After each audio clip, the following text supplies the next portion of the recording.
كل نفس ذائقة الموت كل نفس ذائقة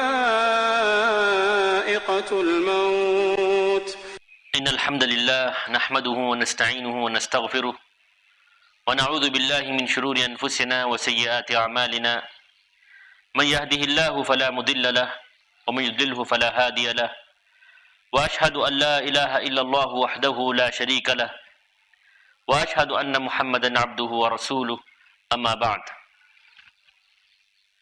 اللہ کے فضل و کرم سے اور اس کی توفیق سے پچھلے درس میں ہم نے احکام الجنائز کے متعلق کئی باتیں سنی کہ بیمار کو کیا کرنا چاہیے اور کسی شخص کی موت کا وقت قریب ہو تو قریب رہنے والوں کو کیا کرنا چاہیے. پھر اسی کے تعلق سے آخری تیسرا موضوع تھا کہ مرنے کے بعد موجود لوگوں کو کیا کرنا چاہیے. اسی تیسرے موضوع کے متعلق میں نے بتایا کہ جب اس کی موت ہو جائے اور اس کی روح نکل جائے تو قریب رہنے والوں کو چاہیے کہ سب سے پہلے میت کی آنکھیں بند کر دیں اور اس کے حق میں دعا کریں. دوسری بات یہ کہ اس کے جسم کو ایسے کپڑے سے ڈھانپ دے جو اس کے پورے جسم کو چھپا دے. اور تیسری بات یہ ہے کہ اس میت کی تجہیز و تکفین میں جلدی کریں. ابو ہریرہ رضی اللہ عنہ کی روایت ہے کہ آپ صلی اللہ علیہ وسلم نے ارشاد فرمایا اسرعوا بالجنازہ، کہ تم جنازہ کی تجہیز و تکفین میں جلدی کیا کرو. چوتھی بات یہ ہے کہ جو شخص جس شہر میں انتقال ہو وہیں اس کو دفن کر دے. اگر اس کو دوسرے شہر میں منتقل کیا جائے تو اس جلدی جس کا حکم اللہ کے رسول نے دیا ہے اس کے خلاف ہے. جابر بن عبداللہ رضی اللہ عنہ کی حدیث ہے کہ جب احد کے دن کئی لوگ شہید ہو گئے تو کچھ لوگوں نے ان شہداء کو اٹھا لیا تاکہ انہیں بقیع قبرستان میں دفن کر دیں. تو اللہ کے رسول صلی اللہ علیہ وسلم کی طرف سے ایک شخص نے ندا دی اور کہیں اور آپ نے حکم دیا کہ اللہ کے رسول تمہیں حکم دیتے ہیں کہ تم ان شہداء کو جہاں وہ شہید ہو گئے وہیں ان کو دفن کر دو.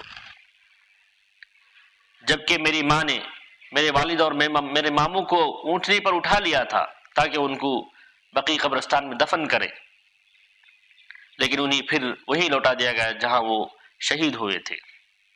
تیسری بات یہ ہے کہ جو وہاں موجود لوگ ہیں انہیں چاہیے کہ اس میت کی طرف سے اگر کوئی قرض باقی ہو تو اس قرض کی ادائیگی میں جلدی کریں، گرچہ اس کا قرض ادا کرتے وقت اس کا پورا مال ہی ختم کیوں نہ ہو جائے. اس سلسلے میں کئی حدیثیں ہیں. ایک حدیث میں آپ کے سامنے پہلی بیان کر رہا ہوں کہ سعد بن اطول رضی اللہ عنہ بیان کرتے ہیں کہ جب ان کے بھائی کا انتقال ہوا تو انہوں نے 300 درہم چھوڑے اور اپنے پیچھے اہل و عیال بھی چھوڑ گئے تھے.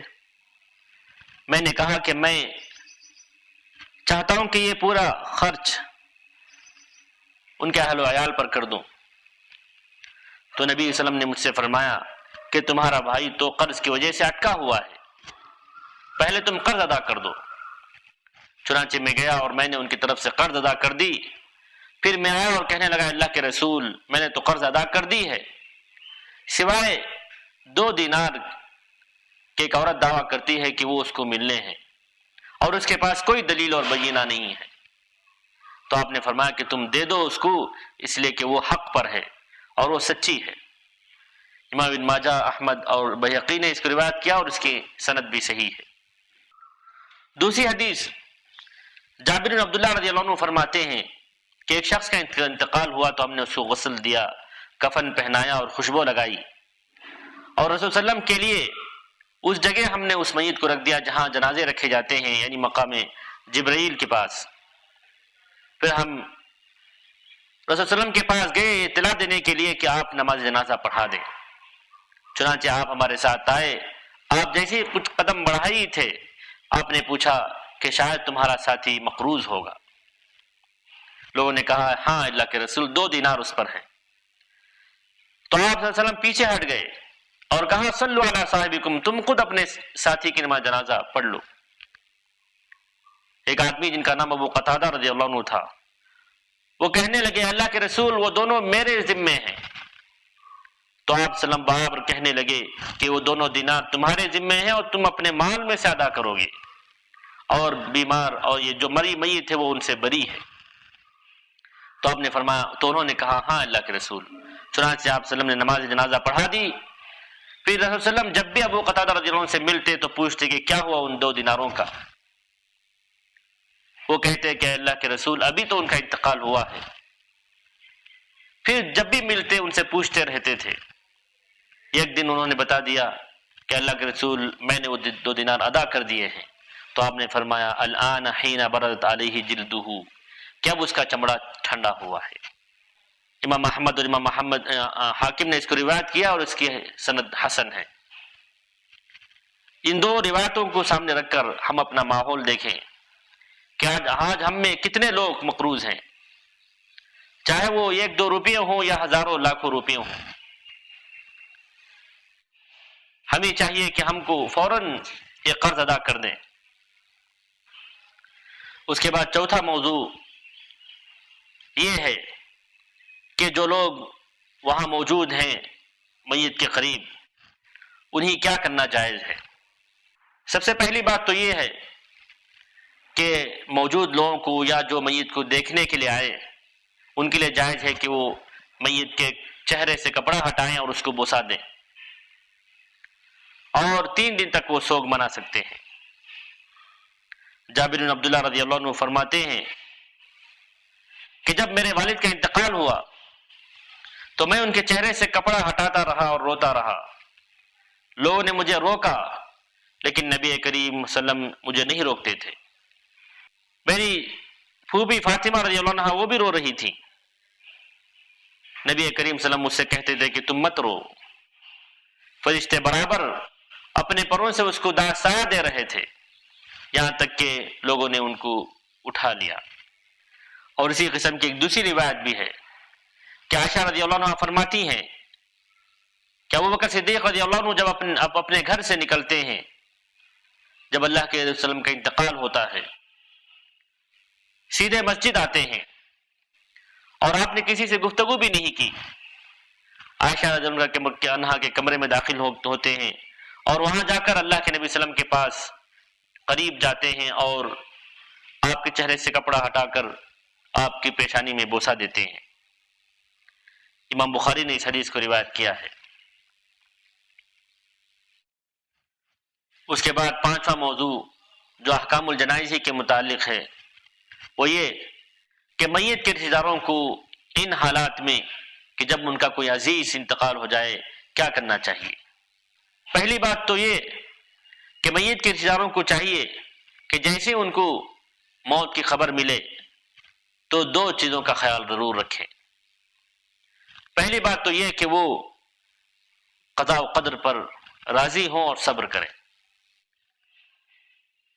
اس لیے کہ اللہ تعالیٰ نے ارشاد فرمایا وَلَنَبْلُوَنَّكُمْ بِشَيْءٍ مِّنَ الْخَوْفِ وَالْجُوعِ وَنَقْصٍ مِّنَ الْأَمْوَالِ وَالْأَنفُسِ وَالثَّمَرَاتِ وَبَشِّرِ الصَّابِرِينَ الَّذِينَ إِذَا أَصَابَتْهُمْ مُصِيبَةٌ قَالُوا إِنَّا لِلَّهِ وَإِنَّا إِلَيْهِ راجعون أُولَٰئِكَ عَلَيْهِمْ صَلَوَاتٌ مِّن رَّبِّهِمْ وَرَحْمَةٌ وَأُولَٰئِكَ هُمُ الْمُهْتَدُونَ کہ ہم تمہیں ضرور آزمائیں گے، کبھی خوف دے کر، کبھی بھوک دے کر، کبھی مال جان اور پھلوں میں کمی کر کے، اور تم صبر کرنے والوں کو خوشخبری دے دو جو یہ کہتے ہیں جب بھی انہیں مصیبت آتی ہے ہم اللہ ہی کے لیے ہے، ہم اسی کی طرف لوٹ کر جانے والے ہیں۔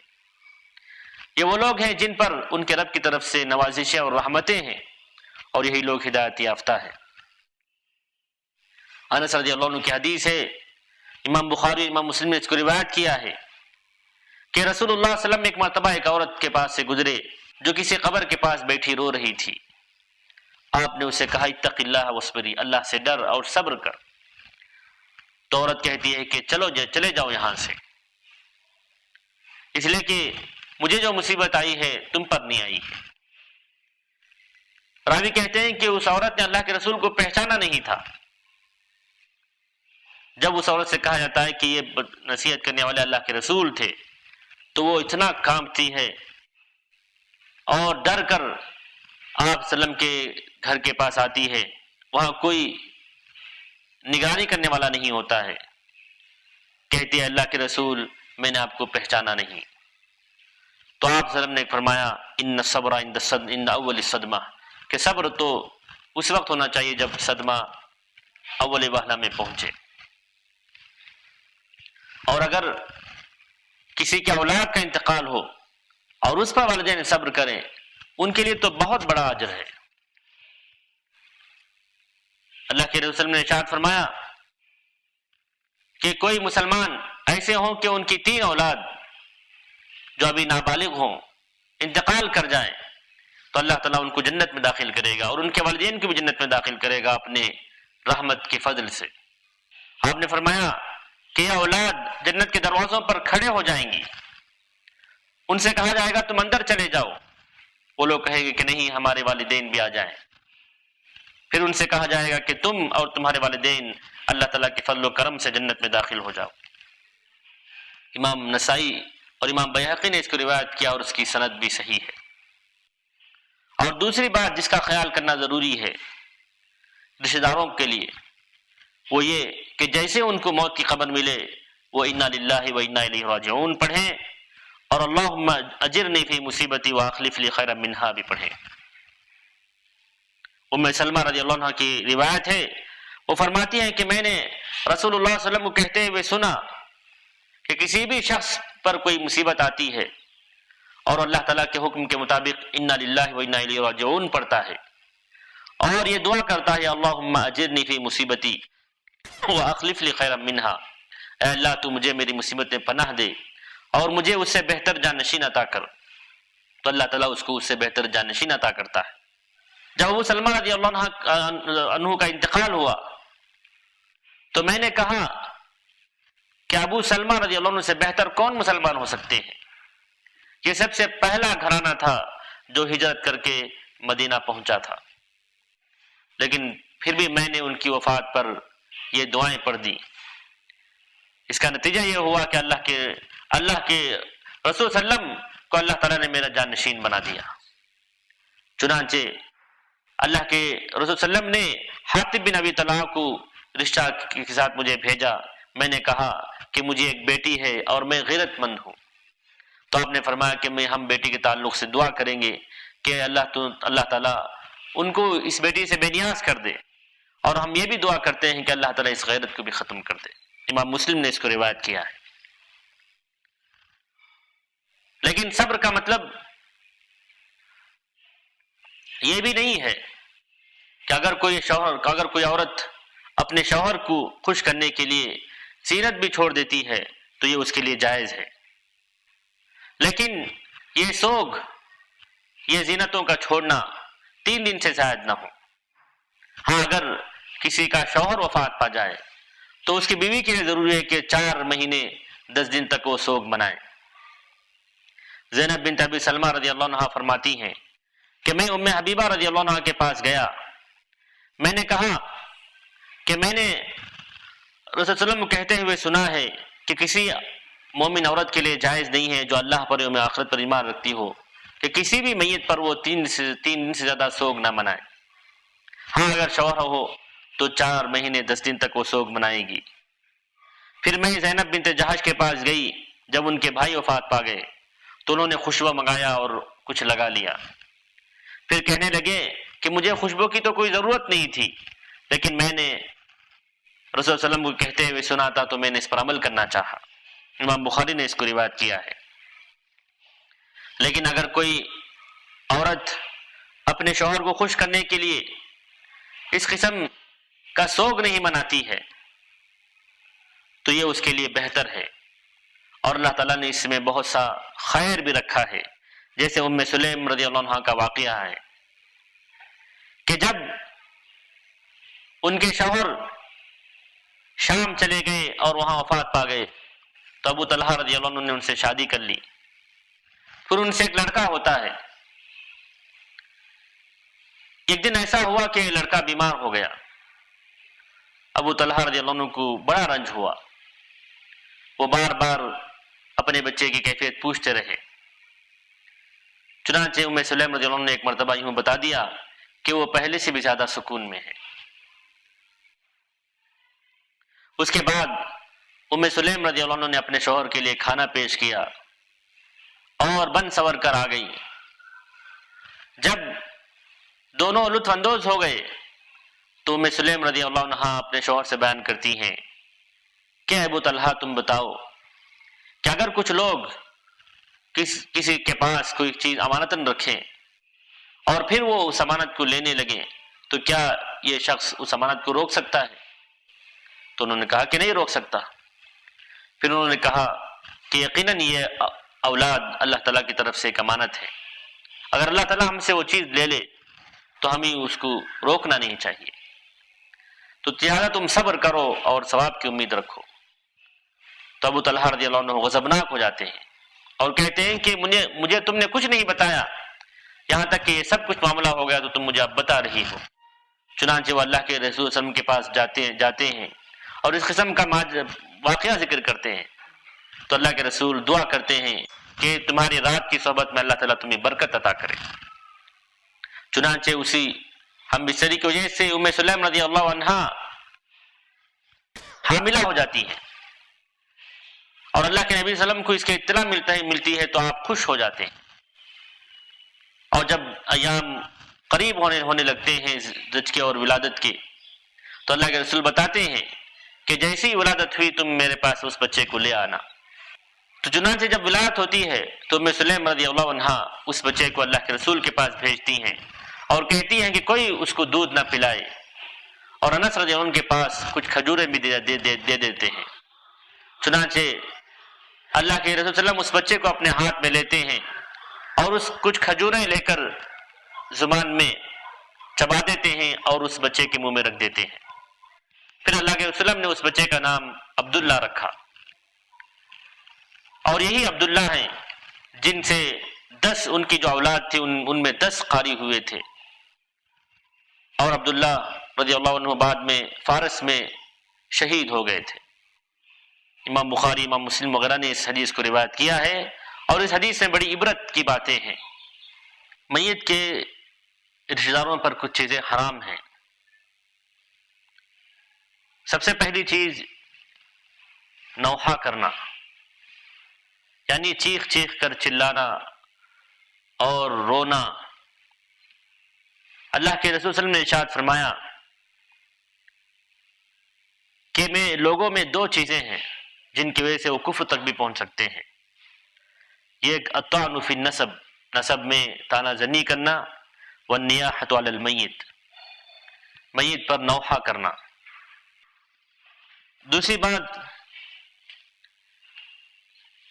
جس سے بچنا ضروری ہے وہ یہ کہ اپنے گالوں پر ماریں اور گریبان پھاڑیں. کچھ لوگ جب ان کا کوئی عزیز انتقال ہو جاتا ہے تو وہ اتنا مار پیٹ کرتے ہیں اور اپنے کپڑے پھاڑ لیتے ہیں. اس قسم کا عمل بھی شریعت میں جائز نہیں ہے. اللہ کے رسول نے ارشاد فرمایا، صحیح بخاری اور مسلم کی روایت ہے، لیس منا من لطم الخدود وشق الجیوب ودعا بدعوى الجاہلیہ. ہم میں وہ لوگ نہیں ہیں جو گالوں پر ماریں اور گریبان پھاڑیں اور جاہلیت کا نعرہ لگائیں. چوتھی چیز بال منڈوا لینا. ابو بردہ رضی اللہ عنہ کی روایت ہے، وہ فرماتے ہیں کہ ابو موسیٰ رضی اللہ عنہ جب بیمار ہوئے اور ان کا سر ان کی بیوی کے گود میں تھا تو ان کی بیوی چلانے لگی تو یہ جواب نہیں دے سکے. جب وہ ہوش میں آئے تو کہنے لگے کہ میں ان لوگوں سے بری ہوں جن سے اللہ کے رسول نے برات ظاہر کی ہے. یقیناً اللہ کے رسول صلی اللہ علیہ وسلم نے موت کے وقت آواز بلند کرنے والوں سے برات ظاہر کی ہے، سر منڈوانے والوں سے برات ظاہر کی ہے اور کپڑے پھاڑنے والوں سے برات ظاہر کی ہے. 5ویں بات اپنے بال پھیلا لینا. عام طور پر عورتیں اتنا واویلا مچاتی ہیں اور اتنا روتی اور بگڑتی ہیں کہ اس کے پورے بال بھی بکھر جاتے ہیں. اس قسم کا عمل بھی شریعت میں جائز نہیں ہے. ابو داؤد کی روایت ہے صحیح سند سے کہ ایک عورت جن سے اللہ کے رسول نے بیعت لی وہ فرماتی ہیں کہ جن چیزوں میں اللہ کے رسول نے ہم سے بیعت لی وہ یہ کہ ہم آپ کی نافرمانی نہ کریں، اپنے چہروں میں خراش نہ لگائیں اور واویلا نہ مچائیں، اور نہ ہی اپنے گریبان پھاڑیں اور اپنے بالوں کو بھی نہ پھیلائیں. چھٹویں چیز یہ ہے کہ بعض لوگ کسی کی وفات پر اپنی داڑیاں بھی اسی چھوڑ دیتے ہیں، تو یہ بھی ہو سکتا ہے اسی میں داخل ہے. اور جب غم کے وہ دن گزر جاتے ہیں تو پھر داڑھی منڈوا لیتے ہیں اور اپنی اصل حالت میں آ جاتے ہیں. اور ساتویں چیز یہ ہے کہ لوگ میناروں پر کھڑے ہو کر زور زور سے کسی کی موت کی خبر دیتے ہیں. اس قسم کا عمل بھی جائز نہیں ہے. حذیفہ بن یمان رضی اللہ عنہ فرماتے ہیں کہ جب کسی کی موت ہو جائے تو تم مجھے اطلاع اور اعلان نہ کرو، مجھے ڈر ہے کہ یہ اس چیز میں داخل ہے جس سے اللہ کے رسول نے منع فرمایا ہے. موت کی اطلاع دینا اور خبر دینا یہ جائز ہے، لیکن لوگوں کے گھروں کے دروازے پر کھڑے ہو کر یا بازاروں میں کھڑے ہو کر چیخنا اور بتانا کہ فلاں شخص انتقال ہو گیا ہے، فلاں کا انتقال ہو گیا ہے، اس قسم کا عمل شریعت میں جائز نہیں ہے. جہاں تک موت کی خبر دینا اس سلسلے میں کوئی خبات نہیں ہے. جب نجاشی کا انتقال ہوا تو اللہ کے رسول نے موت کی اطلاع دی اور نماز جنازہ پڑھائی. اسی طرح کسی جنگ میں کئی شہداء جب شریک ہو گئے تو اللہ کے رسول صلی اللہ علیہ وسلم نے برابر لوگوں کی اطلاع دی. اور اطلاع دینے والے کے لیے بھی مستحب ہے کہ وہ لوگوں سے اس میت کے لیے استغفار یعنی مغفرت کی دعا کرے، مانگے کہ فلاں شخص کا انتقال ہو گیا، تم اس کے لیے مغفرت کی دعا کر دو. جب کسی جنگ میں کئی شہداء جب شریک ہو گئے تو اللہ کے وسلم برابر اطلاع دے رہے تھے اور لوگوں سے مغفرت مانگ رہے تھے کہ تم ان لوگوں کے لیے مغفرت کی دعا کر دو. تو یہ چند باتیں تھی جو میں نے آپ کے سامنے رکھنا چاہا. بقیہ باتیں انشاءاللہ آئندہ درس میں بیان کریں گے. وآخر دعوانا الحمدللہ رب العالمین وصلی اللہ علی نبینا محمد. كل نفس ذائقة الموت كل نفس ذائقة الموت